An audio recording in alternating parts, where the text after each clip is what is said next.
Now, as we continue to reflect on the government of national unity over 100 days, the EFF says there has been a general decay and also saying that there are no practical directions of what this government is going to do for South Africans. Omphile Maotwe, EFF Treasurer-General, joins me now in studio for the party's take on the GNU so far.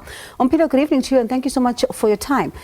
Reading your statement, you talk about the fact that there is no direction in the country and you say there's a general decay in the country, even going as far as saying that we should not be calling it a government of national unity, still continuing to believe that it is not. Yeah, thank you very much, Bongiwe. Good evening to yourself and the viewers. So, yes, it is not, but I don't know why we're still going back to call it GNU and even Madam Zille came to say this is a grand coalition with the ANC. I mean, we said that in Parliament ourselves. We were the first one to say it. And everybody came to us and said, no, you guys are crazy. But when Madam said that, no one came to say it's crazy. It's not government of national unity, Bongiwe. It is a grand coalition with the Democratic Alliance. That's what it is. And speaking to two voices tonight, we spoke to an economist, we spoke to a policy analyst. They say that, call it whatever you may, but there have been some positive strides that have been made. The economist says that for him, when he looks at the markets, he does see that there is some movement there and positivity, although economic growth is not where it should be, but he does say that things are on the right track. You speak to the policy analyst who says that the fact that you wouldn't have Sivuya Kwahoba as the basic education minister at the signing of the Bella Bill should not be as big of an issue because this is simply a difference in opinions and it shouldn't signal that there's tensions there. No, it's not true, Bongiwe. So when you look at the 100 days of the so-called GNU, you look at what are the initiatives that these people have put together. So here you are the new CEO in a company and you say, I'm at point A, I want to move this company to point B. And for me to arrive at point B, I need to do 1, 2, 3. And then you come with priorities out of your strategy. So there is a list of initiatives that this so-called GNU has put in place. The first one is jobs, which, by the way, comes from their very own manifesto that they launched prior to the elections. The ANC came and said, we need jobs for everybody. So said the DA and EFF Plus and all of them. But when you look at what is actually currently happening, there are no jobs that have been created, Bongiwe. The president said he's going to have a presidential stimulus that create 1.7 million work and livelihood opportunities. Then you ask yourself, what is a work and livelihood opportunity that he's talking about? While we are even there, starting to try to analyze and understand what it is called, this thing called work and livelihood opportunity, here comes Stats SA that says for this past quarter, we've actually lost 158,000 jobs. So the unemployment rate has increased from 32.9% to 33.5% within a space of just 100 days. That's 5 months. And you look at which sectors contributed to this decrease. It's the finance sector, it's the agricultural sector, the manufacturing sector, and you name them. But this very finance sector, by the way, is very interesting because people lost jobs, but banks made money with just the change of interest rate. So the analyst must be true, must tell the South Africans true what exactly is happening.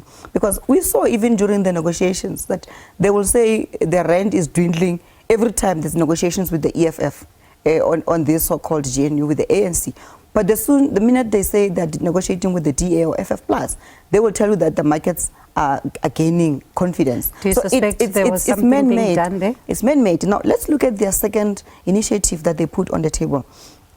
They said that beyond just the jobs, which is something that, by the way, they're pushing very hard, very hard, is the issue of privatization of the railways. We've seen in Richards Bay, they've appointed Greenrod to manage Richards Bay. Richards Bay, which has been best performing by the time some of us were at Transnet. What did they do at Devonport?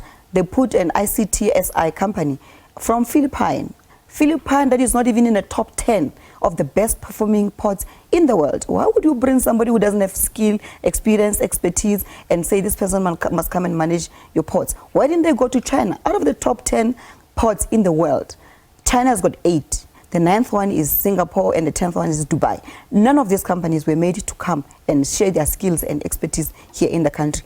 What does that mean? They give this to their friends. Let's go to the third one. The third one is on the teachers. Here, even the Minister of Basic Education herself says the education system is at threat because teachers are being threatened with retrenchments. Currently, as we speak, the teachers are not, there's not enough teachers in schools. The schools are understaffed. Teachers that are in employment right now, they're overwhelmed because the teacher-to-child ratio is very high. She does say, though, that it predates her, that this issue of the budget has been coming over time. It's not something that is for this government of national unity. That's what she says. But it is in the initiatives. I'm looking at the initiatives, their 100-day plan. We're now cracking what they promised the people of South Africa. That is in the 100-day plan. How do they put the teachers in the 100-day plan, yet they are unable to resolve the issue of the teachers? She says, when you ask her, I've had a conversation with her to say that, why was it in the planning? And she says it was in the planning because she wanted to take it to the finance minister, which she says she's going to do. She's planning to have a meeting with the finance minister about this very issue in order to raise the fact that there needs to be security of, jobs for teachers, but at the same time, get more into the system. That's what she says. Then she's admitting that the GNU is not working 100 days later because it is a priority. Your 100-day plan is, you must give the South African a feel of what's going to happen. You can't come and still fold arms and say, yeah, well, I'll have a meeting with the minister. Yeah, well, the budget, austerity measures. We've been saying that for 5 years. Now there's a new government. The new government says, these are my priorities. What is the meaning of priority if things are, we're just waiting for the minister to have a meeting with the minister? If she has a briefing, though, to sound the alarm after she's taken over, is that not a signal that it's a priority, maybe? The priority says that there's going to be stability in the education sector. It's not there. Let's agree, Bongiwe. She even confirms with the fact that she says, no, I'm going to have a meeting. A meeting 100 days later on something that you call priority. Then surely the meaning of priority has changed. The dictionary must be looked at. When you look at the issue of, the rails, we've heard from, there's this one organization that has been coming on the show to call for the fact that they want the private sector to get involved there because they believe that should the private sector get involved there, they're going to be able to unlock more opportunities for more businesses, and they say that it's going to be run efficiently. But you're saying that may not necessarily be the case. So, Bongiwe, when I left Transnet in 2019, end of September, Transnet was moving, prior to that, over 200 million tons of cargo with a set number of locomotives, number of wagons. The railway track is there, the commodity is there because the mines are operating. What has changed? The mines are still operating, commodity is there massively. The railway network is still the same. We've got over 40,000 kilometers of track. We still have the same number of locomotives. We still have the same number of wagons. What has changed is the leadership that has messed up Transnet. So what exactly are you fixing? Because you should be fixing the leadership at Transnet. Leave everything else. When we were there at Transnet, we had a contract with the China Railways, which built locomotives for Transnet. What did the late minister do? I don't want to call him by name. What did the late minister do? He cancelled that contract and said, no, we'll look for outside people. So here you are. Think about it. You drive a BMW car. You cancel your motor plan and service with the BMW and say, well, I'll go and check if Bosch can do it or Mercedes can do it. They don't have the IP of your car. How can they service the car that doesn't belong to them? That's why a lot of locomotives were packed at Transnet. The wagons, the rolling stock, packed because there was poor maintenance, if there was any. What happens to the rail track? There's no maintenance of the railway track, the railway line. So who exactly does this? It's the management. Honestly speaking, nobody can come and lie and say the private sector. If anything, the private sector has been benefiting through transporting of our raw materials out of the country. So are you saying we have the wrong people heading up Transnet? Absolutely. And that's the point we made even in Parliament when we debated there with the minister, the current minister of monitoring, Minister Marupini. We said to her, remove this leadership that is at the helm of Transnet because they are the ones. Explain to us, if we left 7,500 locomotives and we left 3,500 locomotives and we left 75,000 wagons and we still have commodity. That's why we're having so many trucks on the road to confirm that indeed the commodity is still there. The mines are operating. There's not mine that is closed such that the commodity is lacking in South Africa. For you to run the railways, successfully anywhere in the world, you need bulk commodities. That's South Africa's bulk commodities. We've got bulk commodities in abundance. So there's, of course, the big issue around the fact that some who are saying that it's just 100 days. The honeymoon is not yet over. They still have a lot more work to do.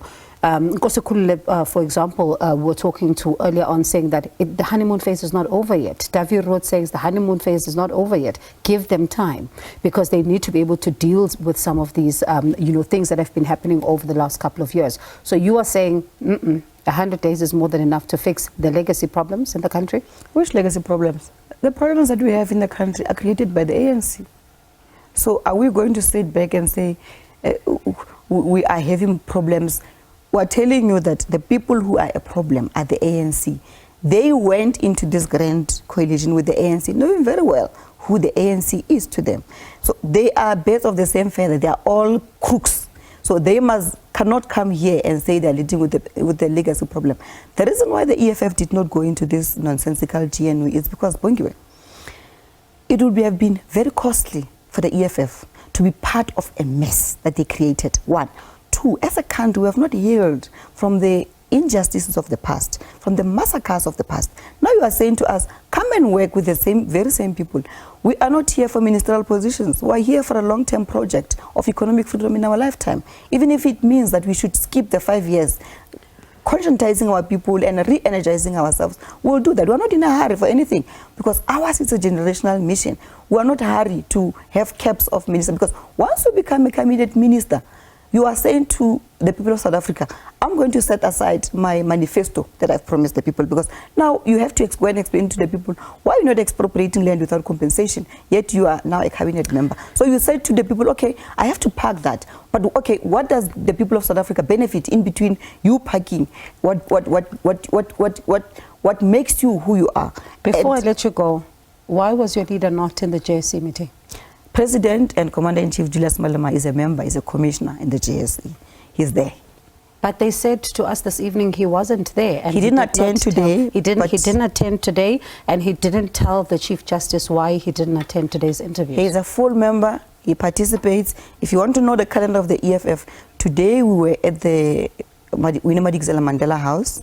We're dealing with the organizational report that is going to the Central Command team very soon. Because you know that we've got a conference coming in December, the 3rd National People's Assembly. We're also dealing with the discussion documents. We've called now, including yourselves, we've invited you to come to the press conference on Thursday at 12 o'clock at Madikizela Mandela House to outline our road to So you don't know why he NPN. didn't report for the interviews today at the JSE? President is part of the JSC. All right. Yes. Omphile, I'll leave it there. Hopefully we get an answer. On Thursday, as you say, the briefing is taking place there. Of course, we heard from the JSC earlier on. They did say that he wasn't there. They didn't know why he didn't attend the interviews today.